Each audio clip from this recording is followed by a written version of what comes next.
Nathan,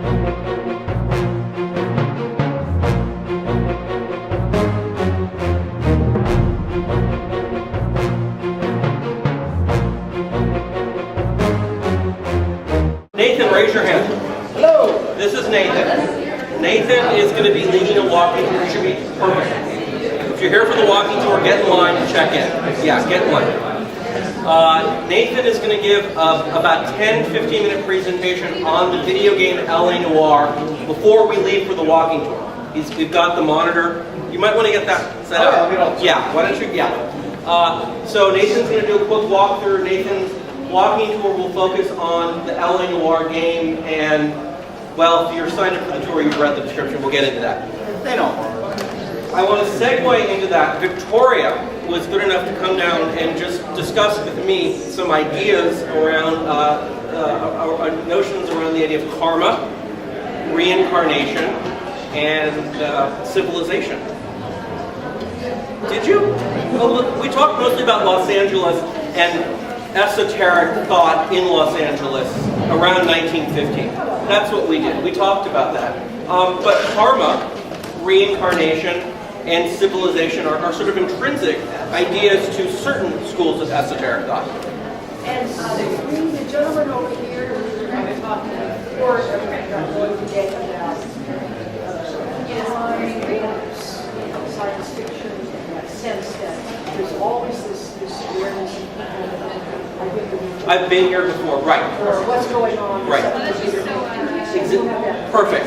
Perfect. So just Victoria gave it a wonderful discussion. Nathan's about to spend almost 3 hours talking about. I'm going to help you. Nathan's almost going to spend almost 3 hours on this walking tour and here talking about history. So what I wanted to do was I just wanted to. Victoria talked about some very important people in the history of theosophical thought. Helen Blavatsky was one of them. William Q. Judge was another one. William Q. Judge, I just went ahead. There's a notion in theosophical circles, this notion of the return of impressions. And this is intrinsically tied up to the idea of karma and the idea of reincarnation. It's also tied up with the idea that there's an electromagnetic atmosphere of all of this, every building, that the theosophical vocabulary calls this elementals. Really what it is an unconscious field force. And we all know when we walk into an old building where there's been a murder, really often we may not know that happened, and we say, I don't do it. Right. We walk into a home and we see things loving kindness, and we say, what was this? So, which is what I say when I go to Bhagavad Gita class at the ULT. I'm going to read this passage, and we're going to stop second-guessing what the other one wants to say. All right, so this is a quotation from William Q. Judge. This was written in 18... this was published in Theosophy magazine, March of 1897.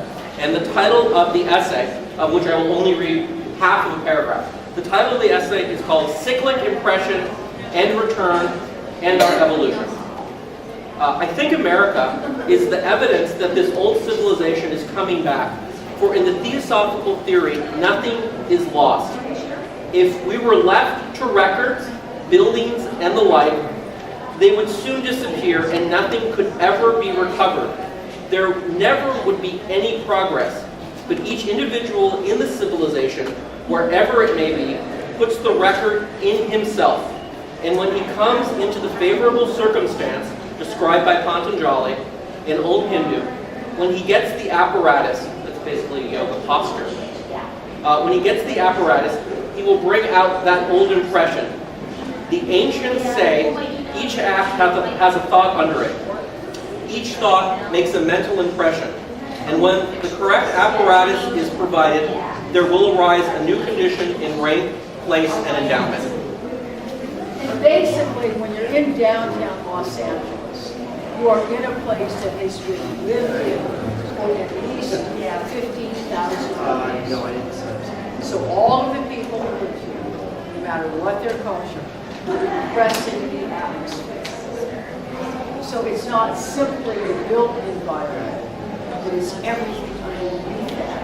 That as you walk through the downtown, you will be unconsciously to that the fact that a simulacrum of downtown Los Angeles exists in this video game, Noire. It's a simulacrum. So there's this idea that we go through the built environment, and at a certain moment we say something, whether we know it or not, and we feel this return of impressions. Marcel Proust talks about this, many writers have talked about this. So the notion that you're in a place, you say something, whether you know it or not, and you release this energy, you feel this return of impressions. What does that mean that there's now a simulacrum of this built environment in a video game? Does that mean that we're getting closer to, we're moving towards evolution because we're in this simulated downtown that carries all this energy? I don't know. What is its place in the universal divine mind? I don't know. But these are just questions I wanted to put on the table. We're going to be walking around downtown Los Angeles. We're going to be in this built environment. Things are going to happen. So I just thank you. Do you have anything else? I just want to thank everybody. It was great being here. God bless you. I love you. I think a lot of people are here for the walking tour, so I think now might be a good time just to get started. Would you? Okay. Let's try. And anybody who shows up, I'll just repeat myself, and you can be bored. What can I do to help you set up? Well, I've got the I'm going to computer do that set up, last, so we can and I'll do the photos halfway through. So tell me, So I have some introductory we'll use comments. my computer first, and then you'll play the game second, or other way I'll around? play the game. Yes, that is correct. You'll use the computer first. Perfect. Very good. Ladies and gentlemen, Nathan Marsak will be giving us about 20 minutes of sugar on... 10 minutes? I don't know. You'll like him, won't you? Yeah, we've got about 15, 20 minutes before we leave. So why don't you just start talking? Okay. And just start talking. No. Start talking into a microphone. Oh, I've got a microphone right I here. don't need a microphone. No, he doesn't. I don't need it.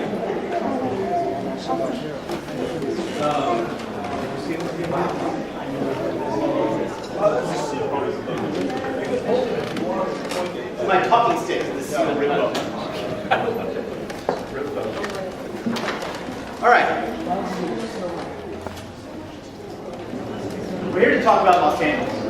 We're here to investigate Los Angeles. We're here to pick, because I'm a nitpicky guy, that's why I'm here. We're here to pick at Los Angeles. I know what your mother told you. Don't pick at it, you'll never heal. This is Los Angeles. We don't heal. That's the point. That's why I love it. We don't heal race, we don't heal class, we don't heal gender. We don't heal past. I find really fascinating. Because, people throw around words, vibrant, diverse. What they really mean is that our scars throb like our original wounds. And my favorite throb, if you will, is the past, this open wound, this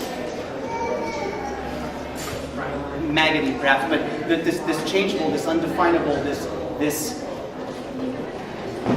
shifting, crazy thing that we're going to look at today. Specifically because this came out, wherein, the name of our tour today, Flâneur and Los Angeles in the Age of Digital Reproduction, is of course a takeoff, a setup, if you will, of the work of art in the Age of Mechanical Reproduction, which was a little something written by a cat named Walter Benjamin. He was this German critic, aesthetic theorist, who, in mechanical reproduction, he went on about, art is all going to become political when, I forget what he talked about, when in a mechanized society, we're going to be divorced from ritual and tradition. But for our purposes today, because what we're interested in is the flaneur aspect, because we all have our kooky interests, some of us, are into this. And he was obsessed with the Passenberg. So we'll be interested in that, his arcades project, less so in his what would it be, his Kunstwerk, his Zeitalter, something, mechanical reproduction. Because in his arcades project, what he was obsessed with was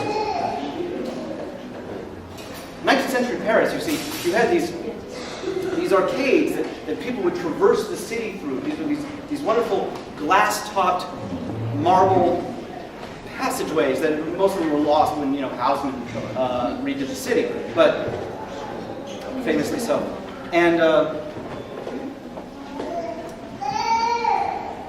And in doing so, and in constructing these things, you had a whole new way of seeing the city. And who saw the city best? But this concept of the flaneur. Who was the flaneur? This idler, this wanderer.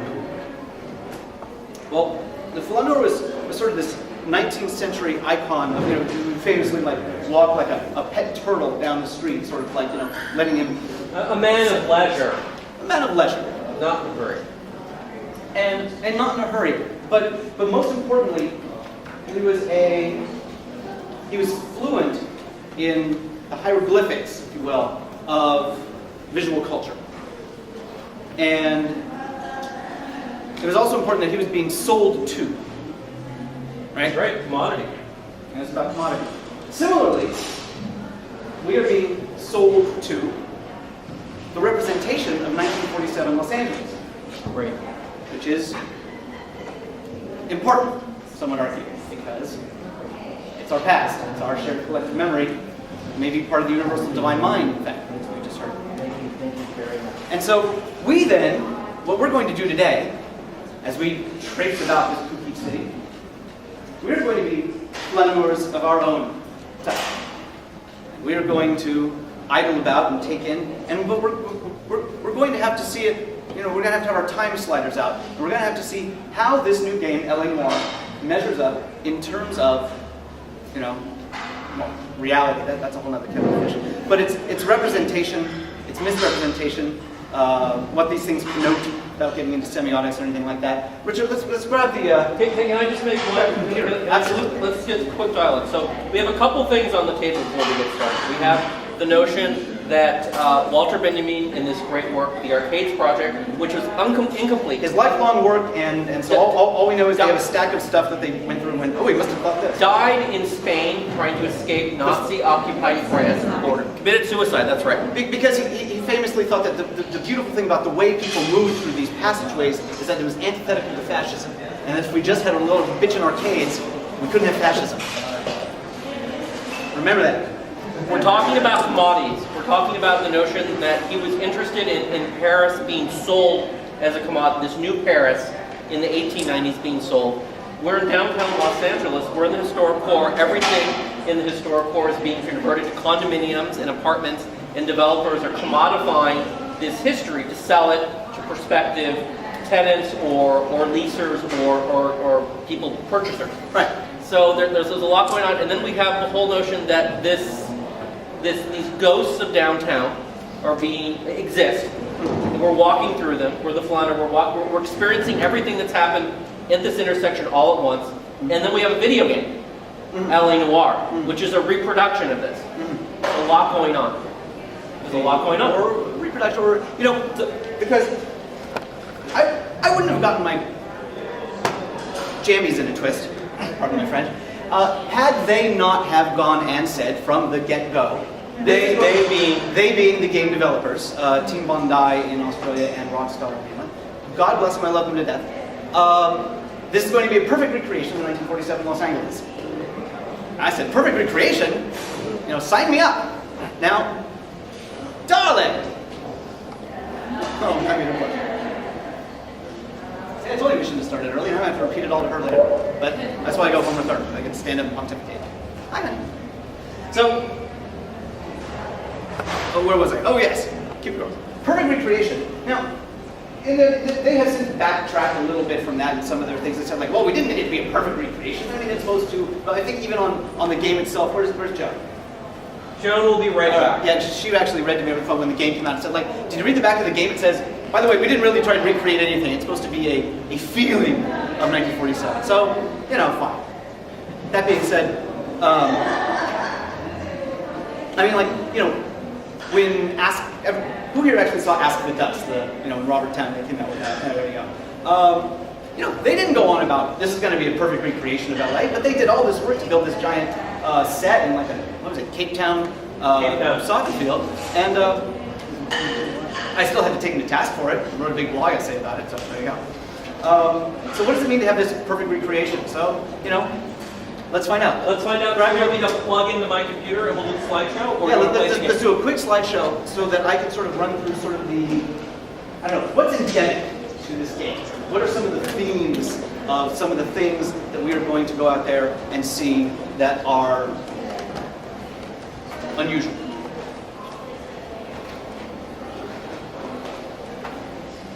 I don't think this is on, so I think, can you? Oh, I can. It looks like this.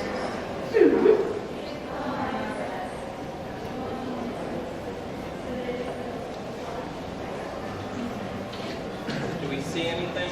Oh, it takes a second to. Hey, we do. It looks just like your computer screen. Great, perfect. Okay. Hello, hello. Richard, come here. I need you. Let's enter full perfect. What hath gone wrong? Okay, great. Click me. Okay, so Nathan, where are we? Okay. One of the things they claim is that in their perfect location. For example, they went to they got topographical information from the U.S. Geological Survey. Because Los Angeles is not flat, as much as everyone says it is. So thank God they got topographical information from the U.S. Geological Survey, because then, however, I think the information they got was probably from about 1965 or something like that. Because this, for example, if everyone can see it, it's very flat. We're at like 2nd and Grand, we're looking down towards Olive in 1947. So this would be about the dome, this would be about the Argyle. Let's go to the next one. Where are we? Where exactly? What intersection are we looking at? We're sort of standing at 2nd and Grand, looking down towards Olive. So we're on Bunker We're on Hill. Bunker Hill. The This is a operative neighborhood word- that doesn't actually exist The anymore. operative word there being hill, which got graded by the city in conjunction with the Community Redevelopment Agency. This is actually more like it. Here we are where they were standing. There's the famous Costner house at 215, looking down towards the Argyle that I pointed to. So there you go. You can do the next two fairly quickly. Same deal. Here we are looking up. Intersection? Towards the intersection. We're sort of closer to Olive. We're looking up 2nd, towards 2nd and Grand. There's the famous dome. And same shot. Also, there you go. It's flat. Now, here's my next question. Let's do the next one really quick, and then we'll get to the dome. Now, what they could have looked at, for example, I mean, there's so many places they could have gone. I know they went to the LAPL, the Los Angeles Public Library, that is, and USC, and those are both fine places to go. I know they didn't go to Sacramento. And another place they could have gone down here at the archives. When the WPA built this fantastic model in 1940, they did these awesome drawings for the model, which actually had the topography in there. Here's, it's a little blurry, trust me on this. Here's It shows that this is a graded street. Yeah, this is the sunshine, and there's the hillcrest, and so, Angel's Flight is right here, and there's that. And, with all the facades in excruciating detail, they actually left out all this, they left out the story and all that. We'll get to that. So there you go. There's all sorts of places they could have gone had they actually, tried. Omissions. I mentioned omissions. Where's Gordon? I don't know, he'll be here, don't worry. Gordon's here. Yay! Hey! Gordon's here. Hey, what's that? Yeah, Gordon, what is that? that's the castle. It was on 325 South Brookdale Avenue. Why are you so pissed off? Because it's not in the game. Yeah, but why else are you pissed off? Because they took it away from us. That's right. They own that. I used to own it. We have a real celebrity here. In my eye, a real celebrity. He's a celebrity. So we've gone from weirdness like topography. Now I'm going straight to one of the big guns, which is omissions. Here, stop there. Okay. Omissions. I mean, as you know, I'm sure you know, you've got Bunker Hill, boop to boop. You got your hill, you got your Olive, you got your Grand. Now between Grand and Hope, what do you got here? You got Bunker Hill Avenue. Bunker Hill Avenue. They decided to leave it out, which is arguably like one of the most photographed, so they can't go ahead and say, well, we didn't know what it looked like. And the most important parts of like old iconic LA, right? Bunker Hill Avenue. It's like ground zero of old LA. They just left it out, because they didn't hope goes to like Flower and Figueroa. Anyway, another sort of thing like that, old Noire signage they could have hit. There's the Mason next. What street is this, Nathan? I'm sorry. We're looking down. Well, that's the Mason Opera. So we must be looking down Broadway, first and second. Very good, very close to here. Very good. Very close to here. And this is sort of what they did with it. They turned the Mason Opera, which at that point was just showing Mexican films, but it's just in Silverwoods. Can we go back? This was we go back. Back and forth. The building with the tower, which is known as the Roanoke Building, great building. I'm glad they put it there. All of this is now lost to us. My ability to run down that street and look at these things is, of course, fantastic. Let's keep going, Nathan. We got a lot to cover. Got a lot of stuff, got a lot to do. Everyone knows the tower. Not a lot of people know that it was the newsreel. They don't know where the tower is. The tower is at where? 8th and Broadway. 8th and Broadway, yeah, just relative down from it. But however, so they depicted it as the newsreel, which is good, but with a big globe on the marquee. There is a theater with a big globe on the marquee. It's called the Globe. But it's not the tower. Used to be the Morocco. Right, this is the tower. So again, we got misrepresentation, re-representations, just general next. Everybody remembers the Stimson, right? No. 3rd and Spring, demolished. H. Carroll Brown, if you know the big Richardsonian Romanesque, giant fortress-looking thing down Figueroa, Stimson's house, this is a building, love Richardsonian Romanesque, demolished in 1963 for a parking lot. Yeah. And this is how they represented it.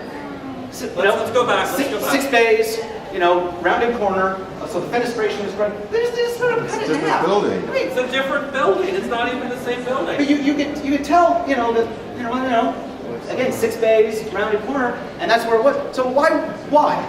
Cui bono? Who benefits when they just make it?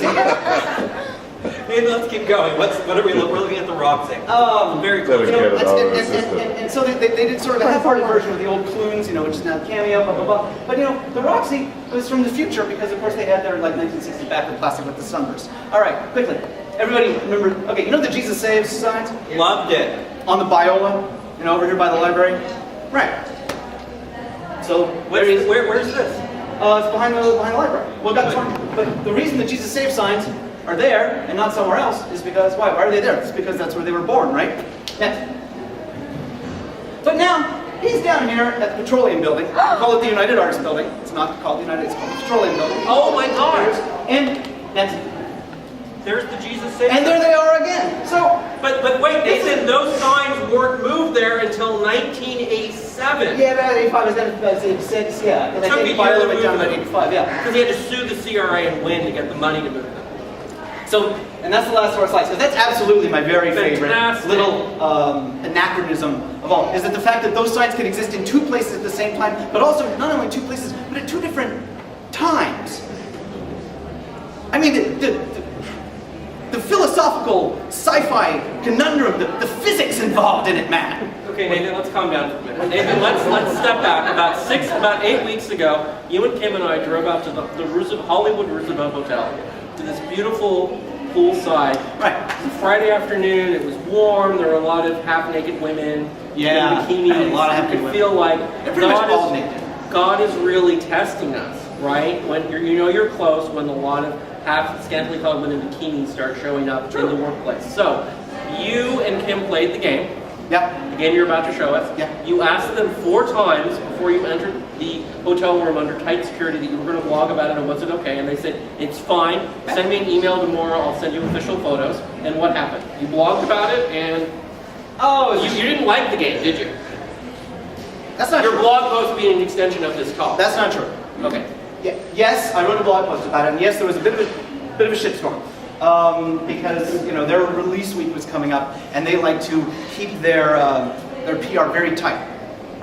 Except for, of course, all the kids that they flew in from 10,000 miles away that they gave a bunch of some of these half-naked ladies to. And They were impressed with it. They were very impressed because you and I were if I got some hotel rooms and some half-naked ladies, I'd be impressed with it too. But I won't say I was. A lot of people would be coming up to me and be all like, "Yo, why you bugging? Why you hating on it?" I don't know why they're talking like that. And I'm saying, no, I'm not. That's not true. I love it. I do love it. And I mean that without irony because of, I don't know why. I never thought about that. Because of the role, because of, it's taking me to somewhere, as flawed as it is, and this is what's important about the game, it's taking me to somewhere that I've never been, somewhere I've always wanted to go. And there's the role of fantasy there. Because my relationship to fantasy is admittedly a little complicated, but I think fantasy is important. I think the breadth and depth of a person's fantasy life is important for a historian, but I think it's also important for a baker or an accountant. It's important for anybody. Do my fantastical needs have to do with my infantile relationship to adulthood or my defense mechanism or my narcissism. No. I think that Freud reduced fantasy to wishes. Partially. I think that fantasy can be a nuanced form of personal and social relation. And I think this game, in effect, which is maybe perhaps why I'm up here now, is why I'm here. Well, let me ask you a question. How many, show of hands, who's played the game? I would have, okay. About a third. All right, well, because that's what we're talking about today, I'm just going to grab this and I'm just going to drive around for like 2 minutes, just so you got can 5 understand. minutes, Nathan. 5 minutes. Come on, it's Sunday. It's okay. Just so you can understand what the hell it is I'm even talking about. And I'll turn the volume up so you can hear all the like crashy noises. Oh, here's our map. Here's our map so you get to see just how big. They said they perfectly rendered 8 square miles of Los Angeles. Here's the river. Goes down to about Olympic. Sort of a boomerang shape. There's stuff like that. Here we are. It's 8th. And blah, blah, blah, blah, blah. It goes over to about Hollywood and La Brea. There's Franklin and La Brea up top. Franklin cruises over. Starts shooting down here. Now, for our purposes today, we're really going to, as was true with my slides, we're really going to talk about downtown because we're downtown. So here's the whole Wilshire district. So basically, it's like Wilshire Division, Hollywood Division, and a bunch of downtown, Central Division.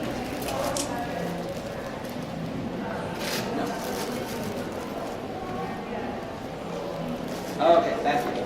So here we are starting off where the game starts off. So here it starts off there. In the old, police station, number 1, First and Hill, Central Division. Mike, do you have anything to tell us about the history of this old Central Station at First and Hill?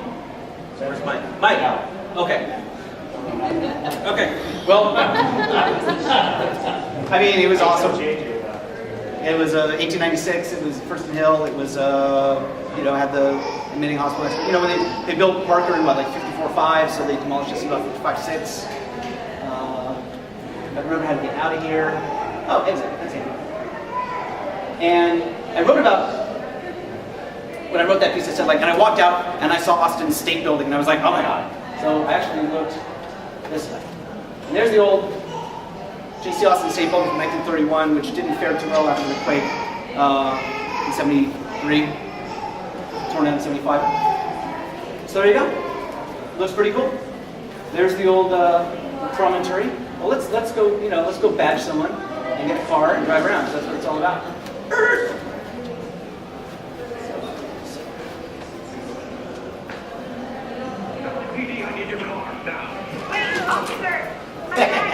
I love taking good cars.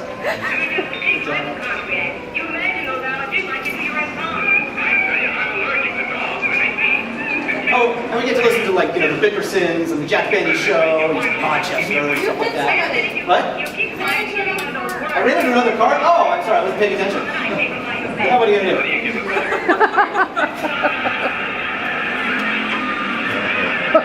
And of course, how am I not gonna drive through? The Pacific Electric Tunnel. That's just rad. Are you going to the Pacific Electric Tunnel? Yeah. That's why you took the rails away. That's really neat. And this is the tunnel under Fifth and Hill. Broadway. Okay. The Broadway tunnel. Oh, okay. I mean, this is the Hilford tunnel. I haven't done that. And we crash into stuff. Officers run. This is that little, we're about to go up to, we're going to go up around Fort Moore. Actually, I'll just, actually more fun to take the shortcuts than that.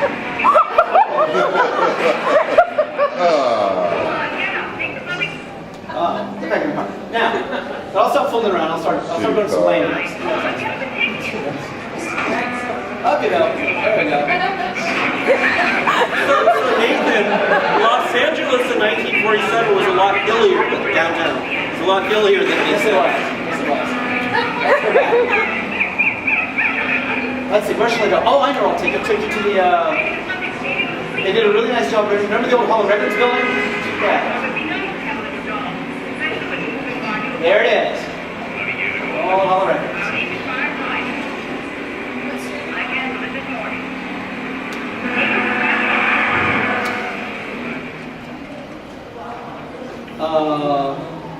Let's see, we're on Broadway. Yeah, we're on Broadway. So the Court Flight, that would be the Hotel Broadway right there. The site of the old Court Flight was right about there. Court Flight burned down in 46. 44, that's right, yeah. Court Flight was the second funicular in Los Angeles. We'll be on the last remaining funicular in Los Angeles later today. Okay, you gotta wrap this up, Nathan. Okay. I just thought I'd show people the inside of, I mean, how much work they did. Is this the hall? This is the Hall of Records? This is the Hall of Records? Wow. And you get to play a little game in there and run around. You swing on the chandelier. Let me, Can you give us an overview? Can you sort of pan up and well, you know what actually might be, you know what I could do? Let me run over real quick to, I give you a nice overview of the city if I run over and I need to grab someone's card. Ooh. There it is.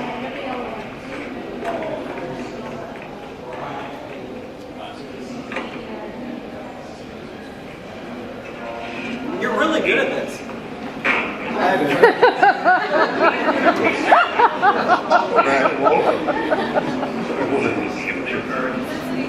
That's it all. How do you control the car like this? I had a lot of practice in the real world. Look out.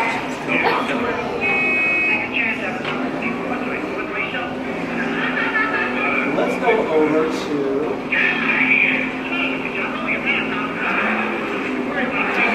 So there's the board cliff up there. Go down and see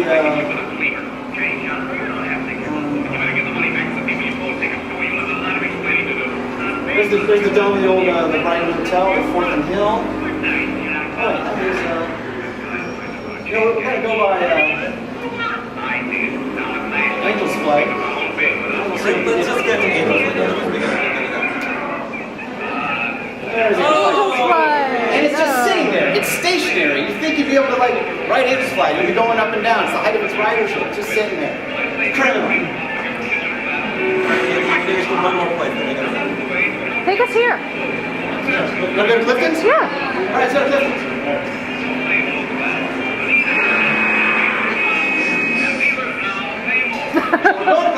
Oh my god. Hey, we'll just drive down the sidewalk. This marks. Easier. I'm out of here. Yeah.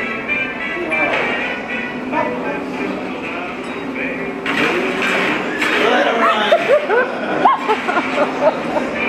Hey, there's the Westminster. Whoops, I'm too far on there. There's the Royals line.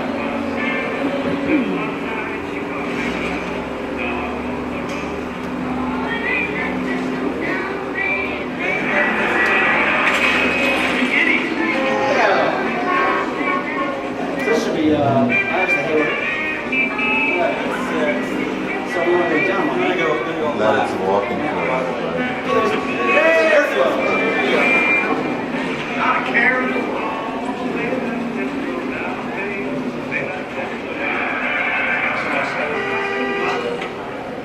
Okay, so now we're almost to Clifton. Okay, let's turn around. Yay! There we are. We're in the 1935 Flâneur Beckett Clifton Brookdale facade. Nathan, thank you very much. Good job. All right. Okay, let's, That's what we're talking about today. okay, so we're gonna get this walking tour started. We're gonna need just a couple minutes to break our AV down.